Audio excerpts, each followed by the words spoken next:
என்ன சாப்பிட்டு போயிருந்துச்சா? பழமுதிரிலை போயிட்டு வந்தோம்ப்பா. கொஞ்சம் வெஜிடபிள்ஸும் ஃப்ரூட்ஸ் வாங்கிட்டு வந்தோம்.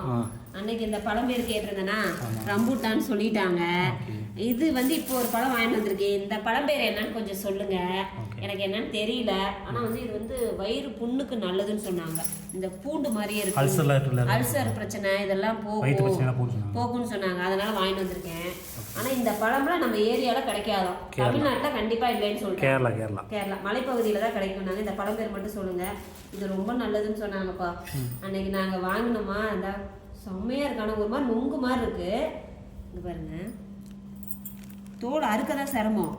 அப்படியே ஒரு மாதிரி இன்னைக்கு. ஆனா அன்னைக்கு விட இன்னைக்கு பழம் நல்லா இருக்கு பாருங்க, நல்லா பெருசா.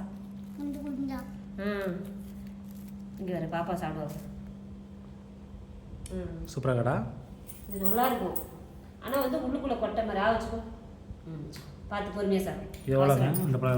இந்த பழம் வந்து 1/2 கிலோ 250 ரூபாய். இது வந்துட்டு 1/2 கிலோ வந்து 200 ரூபான்னு சொன்னாங்க. ஆனா நல்லதுன்னு சொன்னாங்க அந்த அக்கா.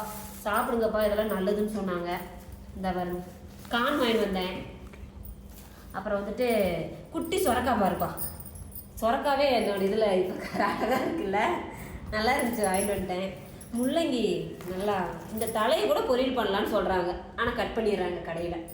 ஓகே, இன்றைக்கி இதெல்லாம் சேர்த்து, அதாவது இந்த காய்கறி மட்டும் 457 ரூபா. சரியா?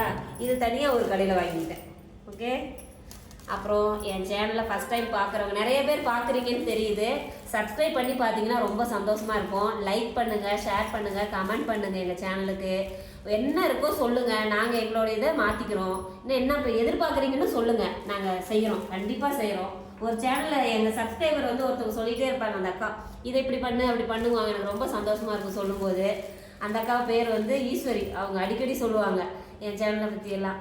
அப்புறம் வந்து இன்னொரு அக்கா இருக்காங்க, அவங்களும் பக்கத்தில் எதிர்த்தாப்பில் இருக்காங்க, பாப்பாத்தின்னு சொல்லிட்டு. அவங்களும் வந்துட்டு நிறைய போடு டிஷ்ஷோட ஐட்டம்லாம் சொல்லுன்னு சொல்கிறாங்க. நிறைய பேர் என்னை என்கரேஜ் பண்ணுறாங்க. ரொம்ப சந்தோஷமாக இருக்குது. அவங்களுக்காக ரொம்ப தேங்க்ஸ்ப்பா. ஓகே, பாய்.